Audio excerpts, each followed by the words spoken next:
잘 지냈어요? 네. 반갑습니다. 아이고 오늘 색깔이 예. 다들 저쪽 안 보고 있어요. 눈이 안 왜요? 보여서 무슨 일 있나요? 예. 예수 좋아요, 그리스도의 아주. 보혈을 하죠.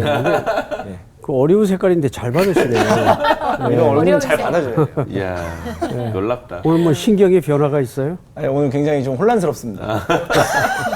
신호등 같아요. 오늘 복습이구나. 맞습니다. 예. 복습 한번 합시다. 지난 시간에 그 두 단락을 좀 크게 봤을 때 두 단락이 있었는데 첫 번째 네. 단락은 저희가 이제 그 셋째 화 전에 대한 이야기였는데 그림이 저는 굉장히 강렬하게 남았어요. 그 쓰러져 있던 시체들이 하나님의 생기를 통해서 에스겔 그 마른 뼈에 생기가 들어갔던 것처럼 다 일어나서 하늘로 올라가고 또 그때 당시 그 환난과 고난을 겪었던 그 믿는 성도들을 보면서 굉장히 즐거워했던 그 믿지 않는 자들은 오히려 또 큰 지진으로 인해서 땅으로 들어가는 네, 그런 장면을 보면서 그렇구나, 하나님께서 우리에게 주실 큰 영광을 다시 한번 또 기대하게 됐고, 두 번째 단락은 이제 키워드가 세 가지가 있었던 것으로 기억이 납니다. 첫 번째는 그 요한계시록 4장에 있었던 말씀과 비교를 하시면서 어제도 계시고 오늘도 계시고 내일도 계신 과거 현재 미래에 계시는 그 하나님에 대해서 이제 말씀을 해주셨는데 중요한 거는 11장에는 미래가 없었어요. 그래서 이것은 완성이고 곧 승리이다. 그래서 미래 완료형에 대한 또 그런 이야기를 또 해주셨고, 두 번째로는 세 번째 화, 일곱 번째 나팔인데 세 번째 화가 나와야 되는데 안 나왔어요. 그래서 이것은 믿는 자들에게 보여주시는 또 어떤 또 선물 같은 은혜다. 예, 또 이런 말씀을 또 해주셨던 것 같고, 세 번째는, 그리고 이제 마지막으로 세 번째가 뭐였죠? 세 번째는 이제 하나님의 임재였습니다. 그렇습니다. 기억하는지 안 하는지 제가 한번 점검을 했어요. 네. 하나님의 임재인데 거기서 이제 그 세 가지를 또 말씀해 주셨는데, 법궤 안에 들어있는 아론의 쌍난 지팡이, 그리고 두 번째 돌판, 그리고 세 번째가 뭐였죠? 만나. 예. 이게 다 우리 믿는 자들의 또 이제 죄성에 대해서 이렇게 말씀을 해 주시면서 우리가 결론이 어떻게 됐죠? 잘 됐어요. 여튼. 네.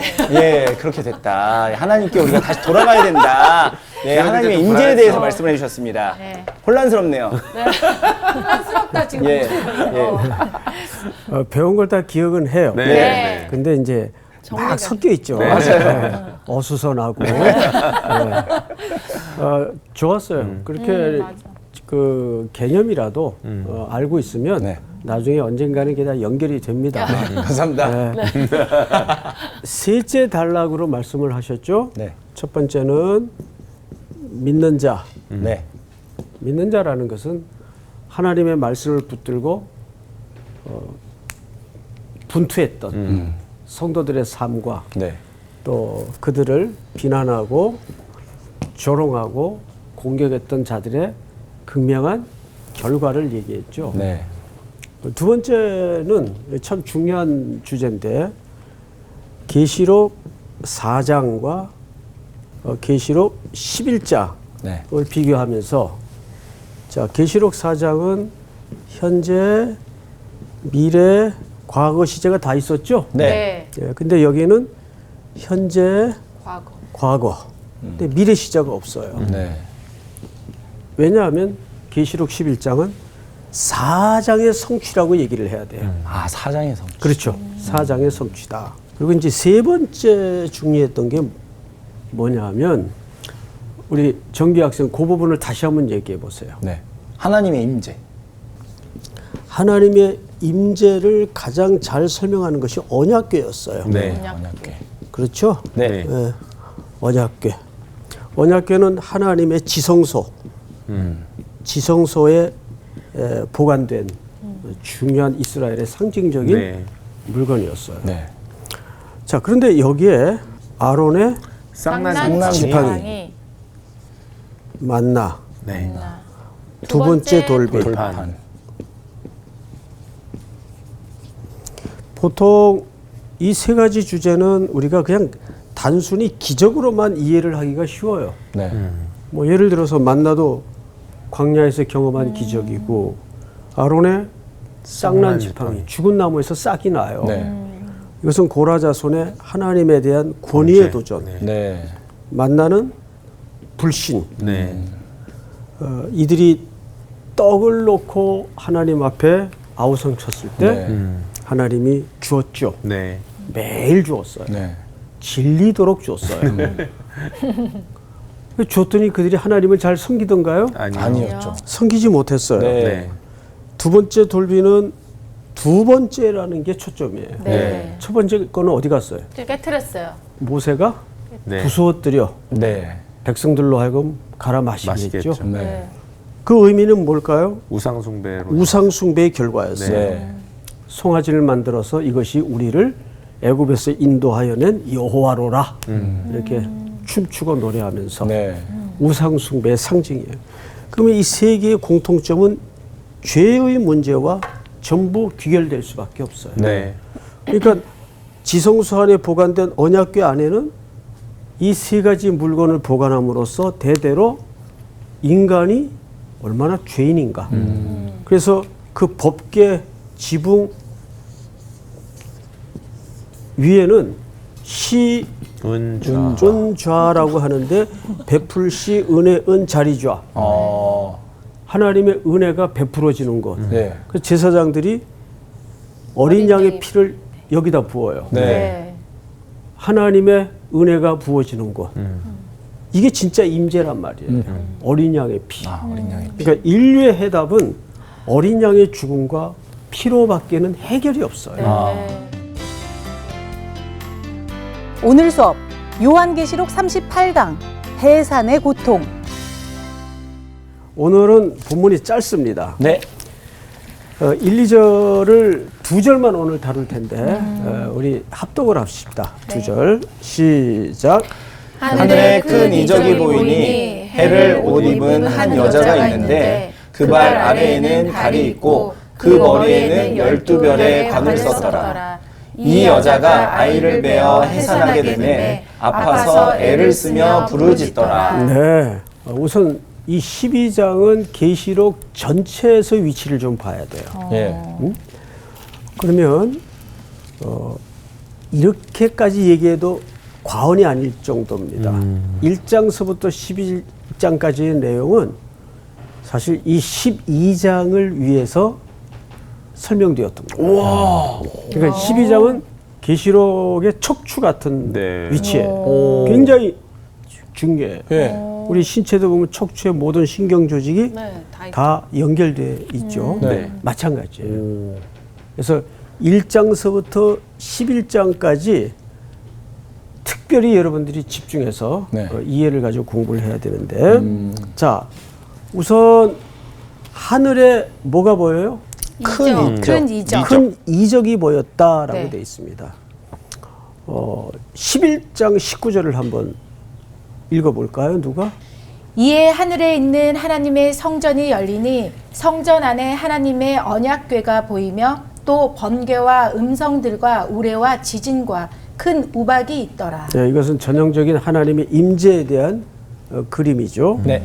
자, 그런데 12장에 건너와서도 하늘에 어떤 이적이 보여요. 네. 네. 자, 여기서 이적이라고 했을 때 성경에 보면 이적 가수 이적이 아니에요. 그렇죠. 진짜 딱 그 생각입니다. 나도 생각하고 있었어. 역시 트렌드. 어떻게 하셨지? 통했어. 왜 우리는 성경 공부 시간에 강사서부터 가수 이적을 생각할까? 이게 참 문제가 많은 학당이에요. 그 이적하고 일 보면은 밑에 뭐라고 돼 있습니까? 표적. 표적. 그렇죠. 표적. 네. 표적이라고도 번역이 되는데 네. 예, 이것을 보통 이제 같은 개념으로 세메이온 그럽니다. 세메이온. 보통 이적하면 우리가 일반적인 생각이 어떻습니까? 미라클. 그걸 한번 설명해 봐요. 그 뭔가 그 일반적이지 않고 정말 놀랍고 충격적인 어떤 사건들. 현실에서 일어날 것 같지 않은 일. 그 초자연적인. 해석이 안 되는. 신뢰를 한번 얘기해 봐요. 아, 신뢰를요? 성경이 아니, 아니 저는 신뢰가 있는 것 아니 같아요. 진짜 죽은 사람이 갑자기 살아나는 것도 맞아. 실예를 물이 하자면은 또 광우 형이 미양이 누나를 만났다는 게 이적이에요. 미라클. 아. 이적이로세. 그럼 너도 그래. 저는 도움이 안 되네. 이적은 뭐 보통 이렇게 생각하죠. 못 보던 사람이 눈이 떠지고 맞아요. 네. 걷지 못하던 사람이 걷게 되고 네. 이제 그런 어떤 아주 엑사이팅한 그런 현실들을 보통 우리가 야 기적이다, 이적이다. 그래서 기적에 가까운 이해를 갖고 있어요. 네. 근데 여기에 사용된 이 세메이온이라는 말은 그런 의미가 아니고 정확하게 표적으로 번역하는 것이 맞습니다. 예, 이적보다는 표적은 뭐냐 했을 때 표지판. 표지판. 그래서 성경에서 이적과 기적을 좀 구분해야 됩니다. 그 사용하는 단어 자체가 달라요. 네. 네. 자, 그러면 예를 들어서 우리가 고속도로를 가는데 네. 밤중이에요. 네. 밤중인데 지금 어디쯤 왔는지 정확히 알려면 네. 뭐 보면 알아요? 표지판. 내비. 물론 내비도 그렇죠. 내비도 하나의 표지판 역할을 하니까. 근데 이제 그래도. 내비가 없을 때 시절을 사는 거예요. 네? 표지판을 봐야 네. 되겠죠. 네. 그러면 지금 계시록 12장쯤 와서 네. 요한에게 이 말을 하는 이유가 있을 거예요. 왜 그럴까요? 그러니까 제가 계시록 강의를 하면서 항상 강조하는 게 뭐냐면 묵시 문학 형태의 계시록은 항상 첫째는 역사적 맥락에서 이해를 해라. 네. 기억납니까? 안 납니까? 네. 네. 두 번째는 성경 신학적 관점에서 같이 얹어서 이해를 해야 해석의 오류가 나타나질 않아요. 네. 내 느낌에는 내가 묵상을 해봤는데 위험해요. 네. 위험한 정도가 아니라 이거는 다른 방향으로 갈 가능성이 100%예요. 진짜. 그래서 내가 묵상한 게 중요한 게 아니고 내가 느낀 게 중요한 게 아니에요. 네. 근데 시대가 팩트가 중요한 게 아니고 자기 느낌과 주관이 중요한 시대가 됐어요. 네. 지금은. 맞아요. 그래서 성경도 그런 식으로 해석을 하면 어려워져요. 네. 자, 제가 이제 여러분들에게 던지는 질문이 이거예요. 왜 하나님은 요한에게 이런 그림을 이 시점에서 보여주셨을까? 왜? 그거를 한번 지난 시간에도 여러분들이 그 스스로 말씀을 통해서 우려낸 결과들이 굉장히 놀라운 답변들이 많았어요. 한번 생각을 해보세요. 수혜 학생. 왜 그랬을까요? 자, 지금 하나님께서 네. 표적을 보이시는 거예요. 네. 하늘의 표적을. 근데 표적의 의미가 뭐예요? 표지판이란 말이에요. 그 하나님 나라에 대한 표지판을 보고 나아가라는 어떤 그런 느낌일까요? 그러니까 왜 갑자기 표지판 얘기를 하실까? 왜 하시는 거예요? 왜 하시는 걸까? 근데 그 표지판이 어떤 상징적인 건물이나 뭐 이런 게 될 수가 있어요? 뭐 교회라던가 뭐 예를 들면. 가능하죠. 아 그런 거 아닐까요? 오늘 미안해 말씀하세요. 말씀하세요. 예를 들어 부산 갈 때 부산까지 뭐 300km, 200km 이렇게 나오잖아요. 그러니까 부산이 앞에 있으니까 그 중간 중간에 그런 표지판. 좋은 얘기예요. 그러니까 결국에 하나님 나라는 이렇게 갈 수 있다. 너네 힘을 잃지 말고 믿음을 잃지 말아라. 네, 이제 그 비슷한 얘기인데 두 분이 예. 지금 운전대를 잡고 이제 어딘가의 고속도로를 달려요. 목적지를 향해서 네. 달리는데 참 속도를 내서 달리다 보면 속도감도 없어지고 맞아요. 네. 그럴 때 있어요. 네, 네. 속도감도 없어지고 야 내가 지금 어디쯤 가는 건가 위치도 알 수 없고 그럴 때 딱 표지판을 보면 이제 15km 전방 남았습니다. 네. 그러면 힘이 나는 거예요. 그렇죠. 이제 거의 다 왔구나. 네네네. 거의 다 왔고 힘을 좀 내자. 이제 방향이 맞구나. 가다 보면 여러 갈래길도 있었을 거고 그렇지 않겠어요? 네. 네. 그러니까 표지판 역할은 사실 그런 역할을 하는 거예요. 네. 우리 성도들에게. 네. 그러니까 이 표지판은 우리가 살아가면서 성도들이 붙잡아야 될 사인으로서 그래서 표지판이 또 다른 표현으로는 사인. 사인이라고 그래요. 영어로 사인. 사인 보는 거예요. 네. 예쁜데. 지금 요한은 이 글을 어디서 보고 있죠? 반모섬. 네. 반모섬에 그가 왜 들어가 있나요? 유배된. 유배돼 있어요. 네. 그러면 반모섬에서 유배된 요한은 네. 그 시대를 사는 교회요 성도들의 상징적인 존재예요. 네. 네. 아무것도 할 수가 없어요 지금. 그렇지 않겠어요? 네. 꼼짝을 할 수가 없어요. 자유롭지 않아요. 네. 모든 상황이 절망스럽고 답답하기만 해요. 그때 하나님께서 하늘의 광경을 표지판으로 보여주시는 거예요. 여러분들이 지금 어디쯤 와 있습니다. 그리고 잘 가고 있습니다. 방향이 옳게 가고 있습니다. 그러면 우리가 눈물을 삼키면서도 힘이 나는 거예요. 네. 네. 수많은 억울한 사정들과 사연들이 있었지만 포기할 수 없는 거예요. 이 길을. 아, 내가 틀리지 않았구나. 네. 내가 맞구나. 여러분 욥기서를 가만히 보세요. 욥이 23장 10절에 질문을 하죠. 네. 그 나의 가는 길을 오직 그가 아시나니 내가 단련받은 후에 정금과 같이 나오리라. 네. 유명한 말씀이죠. 그래서 우리는 그거를 고백인 줄 알아요. 고백이 아니에요. 그거를 세번역으로 보면 이렇게 되어 있습니다. 내가 걸어가는 걸음을 주께서 다 아시지 않습니까? 그러니까 내게 흠이 없다는 것을 아시련만 이렇게 끝이 나요. 그 다음에 무슨 말이 나와야 될까요? 왜 이런 일을 나한테 왜 이러세요? 네. 근데 성도 치고 이 질문 없이 사는 사람이 몇이나 있어요. 아, 그렇죠. 없죠. 그렇죠? 없죠. 그럼요. 예. 아, 하나님 나한테 도대체 왜 이러세요? 네. 저 지금도 그 질문을 갖고 있어요. 지금도 네. 나한테 왜 이러세요?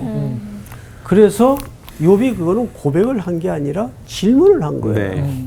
그런데 욥기 42장쯤 가면 욥이 이런 얘기를 해요. 제가 그 부분을 중요하니까 네. 한번 같이 읽어보십시다. 욥기 42장 다 찾으세요. 4절 내가 말하겠사오니 주는 들으시고 내가 주께 묻겠사오니 주여 내게 알게 하옵소서. 내가 주께 대하여 귀로 듣기만 하였사오나 이제는 눈으로 주를 배움나이다. 이제는 하나님의 이치에 대해서 전부 이제 깨달을 수 있었다 그 말이에요. 이제 네. 이 끄트머리 와서 주를 배움나이다. 그러므로 내가 스스로 거두어 드리고 뭐 알지도 못하고 끄집어냈던 수많은 투덜거림과 모든 것들을 거두어 드려요. 이제는 거두어 드리고 뭐라 그래요? 티끌과 제 가운데 앉아 뭐 하나이다. 회개하나이다. 근데 원래 히브리 말에는 회개라는 말이 슈브라는 말을 써요. 슈. 이게 잘못된 길에서 돌아온다 그 말이에요. 네. 네. 네. 근데 여기에 사용된 회개는 이 단어를 쓰지 않아요. 오히려 여기에서는 히브리 말에 무슨 단어를 썼는가 하면 한번 따라서 해볼까요? 나함. 나함. 나함. 히브리 말로. 근데 이 나함이라는 말이 무슨 뜻인가 하면 놀랍게도 회개가 아니라 사실은 내가 이제 위로를 받습니다 그 말이에요. 그러니까 제 위에 앉았다 그러니까 이게 저 슈브라는 회개로 알아요. 예. 근데 원문에는 나함 내가 이제 위로를 받습니다 그 말이에요. 친구들의 공격, 사람들의 손가락질. 야, 네가 잘못했으니까 그렇게 재난을 받지, 고난을 겪지. 예? 자, 그런데 여기서 욥이 결말이 뭐냐면 자기가 틀리지 않았다는 사실 앞에 하나님께로부터 위로를 받는 거예요. 이게 회개를 했다는 의미가 아니고. 네. 그러면서 친구들로 하여금 하나님이 노하셔서 욥에게 가서 제사를 드리라 그래요. 그럼 무슨 뜻이에요? 욥의 손을 들어준 거예요. 네. 결국은 네. 네가 틀리지 않았다. 저는 이 한마디로 위로의 끝을 만날 수 있다고 생각합니다. 하나님이 언젠가 우리에게 윤정아 네가 틀리지 않았다. 이 한마디면 태건아 네가 틀리지 않았다. 이 한마디면 최고의 위로죠. 그 이상의 위로가 어디 있겠어요. 네. 그렇죠? 그러니까 표지판은 우리에게 신앙의 여정 속에 그 위로를 주는 거예요. 여러분들이 그걸 알아야 돼요. 그래서 이 표지판이 얼마나 중요한가. 네. 그래서 성경에 보면 기적의 차원과 표지판의 차원이 있어요. 그걸 구분해야 됩니다. 네. 그래서 요한복음에도 보면 예수님의 7가지 표적이 나오죠.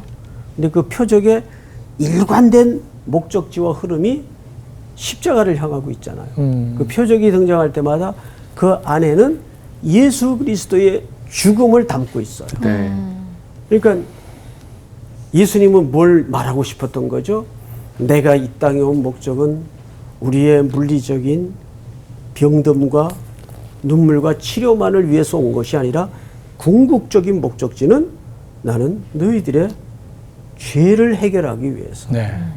하나님이 사랑이 많으신 분이니까 우리를 용서하신다 그랬으니까 그래 없던 걸로 해줄게. 이런 분이 아니에요. 네. 사랑의 하나님이신 동시에 무슨 하나님이에요? 공의의 하나님이에요. 그 공의적 속성을 절대 포기한 적이 없어요. 네. 하나님께서는. 그래서 우리 죄값을 지불하셔야 돼요. 예수님은. 네. 하나님의 보내심을 받아서 그 십자가의 아들을 죽이시면서 그분의 사랑을 동시에 우리에게 드러내 주시는 거죠. 네. 그래서 십자가는 하나님의 공의와 하나님의 사랑이 입맞춤한 자리예요. 이게 놀라운 거죠. 그거 없는 걸로 해줄게. 이러고 손턴 게 아니에요. 자, 이제 그 얘기는 또 우리 다음 시간에도 또 할 수 있으니까 네. 우리 다시 계시록으로 돌아가서 12장을 보십시다. 12장 보시면 하늘의 1절입니다. 큰 이적이 보이니 해를 옷 입은 한 여자가 있는데 자 여러분 여기서 오늘 정규가 약간 태양을 입은 것 같아요. 또 저를 또 그렇게? 붉은 용. 그 좋아할 거 없어요. 여기 좀 내용이 심상치 않은데 끝까지 들어보고 자중하고 있겠습니다. 예. 한 여자가 있는데 그 발 아래는 뭐가 있어요? 달이 있고 머리에는 뭐가 있어요? 12별의 관을 썼더라. 그럼 정리해 보십시다. 네. 한 여자가 있어요. 네. 무슨 노래 가사 제목. 여자가 있어. 죄송한데 한 남자거든요. 그게 무슨 노래예요? 한 남자. 네. 남자. 한 김종국 남자가 씨. 있어? 예. 오. 한 여자가 있는데 이 여자의 모습을 해를 옷 입고 있다. 옷 입고 예. 그다음에 두 번째는 발 아래에 아래는 달이 있고. 발 아래에 아래 다리. 다리. 그 달을 밟고 있죠. 네. 네. 세 번째는 머리에는 머리에 12별의 관. 관. 12별. 네. 관. 그러니까 해, 달별. 달, 별. 별이 다 나와요. 네. 네. 예. 해달별은 우주 공간의 빛의 근거들이죠. 네. 예, 광명한 존재들이죠. 근데 12별을 어떻게 하고 있어요? 밟고 있어. 아니 관을 관을 쓰고 있어. 관을 분필 날아갈 뻔했어요. 지금 딴 생각하면 안 돼. 그러니까 관을 쓰고 있어요. 이 묘사를 이제 잘 보시기 전에 성경에서 우선 해달별의 묘사는 일관성 있게 뭘 설명하는가? 자, 창세기 15장에 보면 네. 찾지 마세요. 창세기 15장에 보면 그 지점에서 아브라함에게 아직도 자손이 없어요. 네. 그죠? 우리 성경을 보면서 얘기해야 저 근거가 확실할 테니까 네. 여세요. 창세기 네. 첫 책이죠. 창세기 15장. 15장 1절을 보시면 찾으셨나요? 네. 자, 이후에 여호와의 말씀이 환상 중에 아브라함에게 임합니다. 아브라함아 두려워하지 말라. 나는 네 방패요 너희 지극히 큰 상급이라. 자, 여러분 생각해 보십시오. 아브라함이 아무 좀 두려워하지도 않고 있는데 네. 갑자기 뜬금없이 하나님이 나타나셔서 두려워하지 마라. 말이 안 되죠. 그렇죠. 그러면 이걸 그대로 뒤집으면 아브라함은 지금 어떤 두려움에 네. 붙들려 있어요. 네. 네. 우선 우리가 이 아브라함의 두려움의 실체를 알아야 돼요. 뭐 어떤 두려움일까요? 그래서 항상 문맥에서 읽어보면 네. 14장에 무슨 사건이 있냐면 전쟁이 나오죠. 네. 9개 부족이 엉켜 싸우는 전쟁터에 318명의 가신들을 데리고 뛰어들어가서 네. 전쟁에서 이기고 돌아옵니다. 네. 그리고 거기서 최초의 11조가 드려지죠. 자, 근데 문제는 뭐냐면 전쟁에 승리를 하고 돌아와서 하나님의 전적인 은혜로. 네. 그러면 아브라함이 여기서 갖게 되는 매우 상식적인 두려움은 우리 형제들이 한번 대답해 봐요. 네. 무슨 두려움일까요?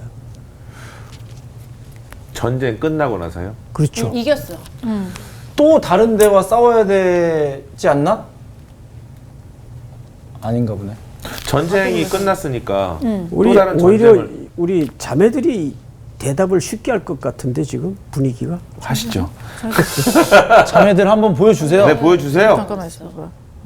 모성애적 이기고 왔을 때 관점에서. 두려움. 전쟁이 이기고 왔을 때 두려움, 두려워. 아니 누가 또 쳐들어올까 봐. 그거 정규 얘기했잖아. 그건 아니라고. 보복에 대한 두려움. 아. 그렇죠. 그래서 나는 네 방패라는 말은 무슨 뜻인가 하면 전쟁 표현 아니에요. 그렇죠. 생각나는데 내가. 그러니까. 보복에 대한 두려움이에요. 근데 여러분 그 당시에는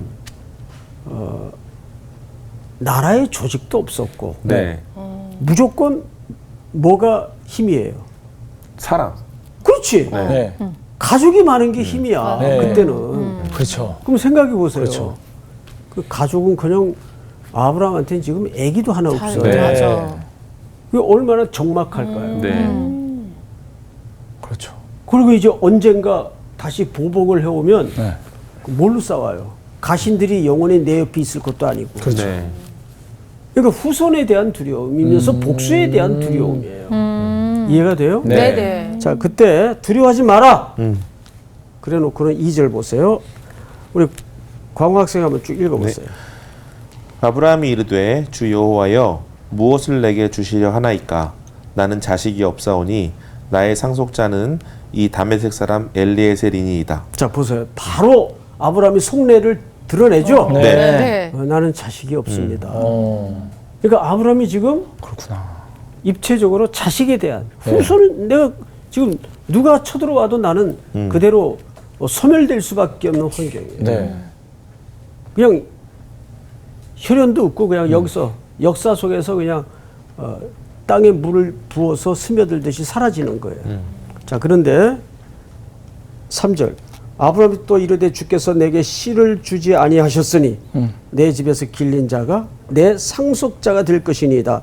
여호와의 말씀에 그에게 임하여 이르시되 그 사람이 네 상속자가 아니라 네 몸에서 날 자가 네 상속자가 되리라.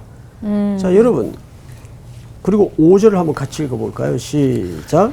그를 이끌고 밖으로 나가 이르시되 하늘을 우러러 무뼈를 셀 수 있나 보라. 또 그에게 이르시되 내 자손이 이와 같으리라. 자, 항상 성경에서 해달별은 자손을 얘기합니다. 씨를 얘기하는 거예요. 그렇구나. 자손을 얘기하는 예, 거예요. 예. 자, 그러면 오늘 여기서 한 여자가 있어. 해를 옷 입었고 달을 밟고 12별이 달린 관을 썼어. 관을 쓰고 있어요. 네. 그 해달별은 여기서 자손을 얘기하는 예. 거예요. 네. 자, 다시 계시록으로 가서 이 여인의 정체가 정확해야 네. 뒤에 해석이 정확해집니다. 네. 자, 2절. 이 여자가 아이를 베어 해산하게 되매 아파서 애를 쓰며 부르짖더라. 네. 이렇게 돼 있습니다. 네. 자, 여기서 3단계를 설명했어요. 첫째가 뭐예요? 해. 아이를 베고. 베고. 두 번째는 해산하게 됐어요. 세 번째는 아파서 애를 쓰며 아파서 애를 쓰고 있어. 애를 쓰고 부르짖다 그랬어요. 네. 네. 근데 여기서 여러분 3단계 설명 속에 네. 아이를 어떻게 해요? 베고. 두 번째는 해산할 때가 됐어요. 해산이 아니에요. 네. 해산할 때가 이르렀어요. 임박했어요. 네. 그래서 어떻게 했어요? 부르짖. 근데 세 단계 중에 뭘 강조하고 싶을까요? 세 단계 중에. 부르짖다. 왜 부르짖다라고 생각했어요? 뭔가 그 이게 뭔가 절박하고 막 네. 급박한 오, 그래요? 네.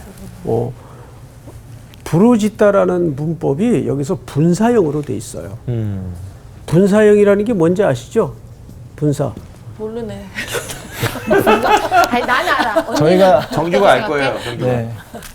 무슨 과 나왔어? 이과 문과, 이과 문과. 이과 아니, 문과. 문과. 문과면 알아야 되는데 부르짖다 분사형이라는 말은 무슨 의미예요? 한 번의 동작으로 끝나는 게 아니라 네. 계속해서 그렇지. 맞습니다. 그럼 계속해서 부르짖는 거예요. 맞습니다. 그러니까 여기서 강조점이 문법상 아이를 베고도 아니고 해산할 때가 이르렀다도 아니고 부르짖는데 그 부르짖음이 계속되는 거예요. 네.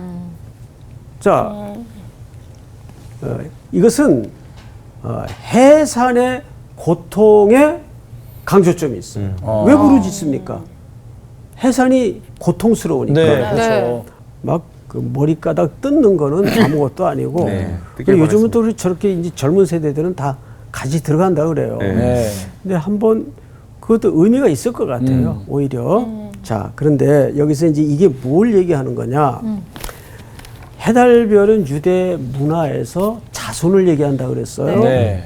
자, 근데 해산의 과정을 3단계로 설명하면서 아이를 베어 해산하게 되매 아파서 부르짖다. 근데 이 부르짖다가 분사형이란 말이에요. 네. 네.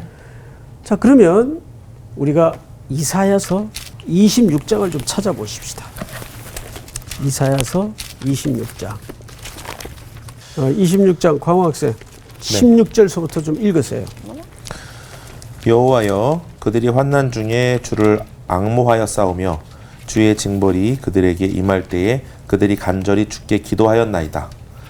여호와여 잉태한 여인이 상기가 임박하여 상고를 겪으며 부르짖음같이 우리가 주 앞에서 그와 같으니이다. 우리가 잉태하고 상고를 당하였을지라도 바람을 낳은 것 같아서 땅에 구원을 베풀지 못하였고 세계의 거민을 출산하지 못하였나이다. 네. 자, 16절서부터 보면 여호와여 그들이 지금 무슨 중에 있어요? 환란. 그러면 환란 중에 있으면 종합적으로 고통스럽겠죠. 그렇죠. 네, 네, 네. 여인의 해산의 과정처럼. 네. 네. 그다음에 뭐라고 얘기하냐면 17절에 여호와여 잉태한 여인이 상기가 임박하여 산고를 겪으며 부르짖음 같이 네. 우리가 주 앞에서 그와 같으니이다. 네. 그러니까 이것은 하나님 백성들의 고난과 예. 슬픔을 얘기하는 거예요. 네. 어떤 상황 속에서도. 네, 네. 지금 요한이 밤모섬에 유배되어서 이 글을 받고 있는 시대가 네. 로마 제국하에 그렇죠. 고통 겪고 있는 교회와 성도들을 얘기하는 거란 말이에요. 네. 하나님의 백성들이 겪고 있는 아픔들, 고난들을 얘기하는 겁니다. 예. 그리고 18절을 보세요. 우리가 잉태하고 상고를 당하였을지라도 뭘 낳는 것 같아서? 바람을 낳는다는 것은 결과가 있다는 얘기, 없다는 얘기? 없어요. 우리 애를 쓰고 이걸 좀 이 고통을 면해 보려고 발버둥을 쳐도 결과가 없어요. 그러니까 우리에게는 답이 있다는 얘기예요, 없다는 얘기예요. 없다. 인간에게는 답이 없다는 얘기예요. 무슨 말인지 이해하시겠어요? 자, 그리고 66장으로 넘어갑니다. 이사야서 66장. 우리 저기 수희 학생이 7절, 8절을 좀 읽어주세요. 7절, 8절. 시온은 진통을 하기 전에 해산하며 고통을 당하기 전에 나말을 낳았으니 이러한 일을 들은 자가 누구이며 이러한 일을 본 자가 누구이냐. 나라가 어찌 하루에 생기겠으며 민족이 어찌 한순간에 태어나겠느냐. 그러나 시온은 진통하는 즉시 그 아들을 순산하였도다. 예. 이제는 상황이 어떻게 됐어요? 진통과 동시에 순산. 출산이 이루어져요. 네. 예. 이거 누가 하신다는 얘기일까요, 결국은? 하나님이. 예. 시온은 하나님의 백성들의 성소가 있는 곳입니다. 예. 진통을 하기 전에 해산하며 고통을 당하기 전에 나마를 낳았으니. 근데 하필 또 남아요. 여기도 남아 선호 사상이. 사상이 있었나? 자, 근데 이게 간단한 표현이 아니에요. 자, 한 군데만 더 보십시다. 시편 2편으로 넘어갑니다. 시편 2편. 자, 우리 윤여정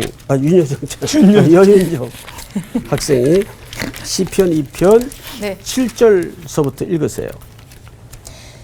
내가 여호와의 명령을 전하노라. 여호와께서 내게 이르시되 너는 내 아들이라. 오늘 내가 너를 낳았도다. 내게 구하라. 내가 이방 나라를 내 유업으로 주리니 내 소유가 땅 끝까지 이르리로다. 내가 철장으로 그들을 깨트리며 질그릇같이 부수리라 하시도다. 자, 여기서 너는 내 아들이라 오늘 내가 너를 낳았도다.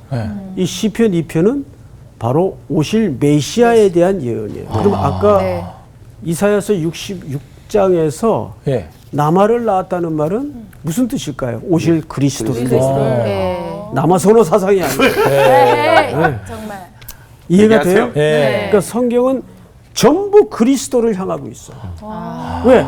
그분이 유일하게 우리를 대속하실 수 있는 분이니까. 네. 그분이 인류의 답이에요. 네. 네. 예수 그리스도가 인류의 답이에요. 네. 네.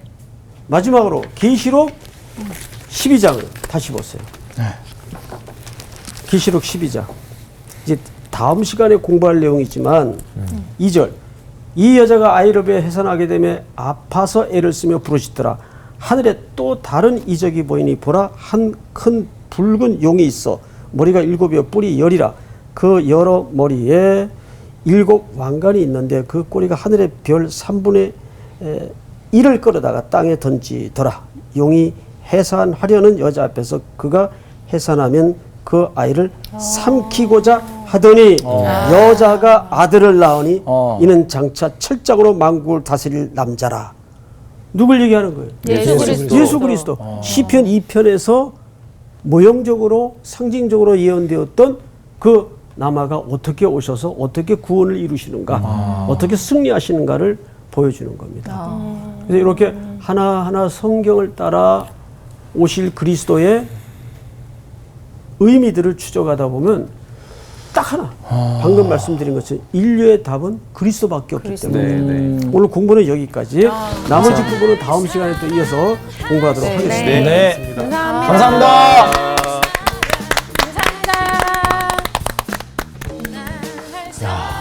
저는 개인적으로 굉장히 궁금했던 부분이기도 했어요. 왜냐면 이게 대체 무슨 말일까? 진짜 이해가 안 되고. 이해 안 됐구나. 왜냐면은 해를 옷 입고 있다는데. 해를 옷 입고 계시잖아요 지금. 아니 그러니까요. 그리고 달을 밟고 있고 별 왕관을 쓰고 있는데 이게 대체 뭐지? 그치. 근데 왜 또 여자일까? 막 이런 생각을 하면서 되게 궁금했는데 오늘 그 이야기들이 되게 좀 이 여자 누구예요? 그러니까. 예수 그리스도를 낳은 거기까지만 이야기할 수 있습니다. 그렇죠. 지금. 다음번에 얘기해 주시겠죠. 네, 맞아. 저희 그러면 다음 시간을 또 기대하면서 네. 가시죠. 오직 예수. 오직